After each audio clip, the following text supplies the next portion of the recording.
Ami, te tengo un chisme. ¿Te acuerdas de unir a la que está embarazada? Sí, sí, claro. No me lo vas a creer. El otro día... Salud, salud.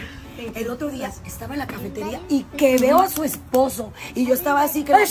Salud, salud, Ami, salud. Bueno, te contaba. Estaba yo en la cafetería cuando de repente a lo lejos veo que llega el marido de mi amiga. Salud. Salud. Salud, preciosa. Y lo veo llegar así a lo lejos y que yo le diga, ¿sabes qué, cabrón? Me le iba a poner al tú por tú cuando de repente...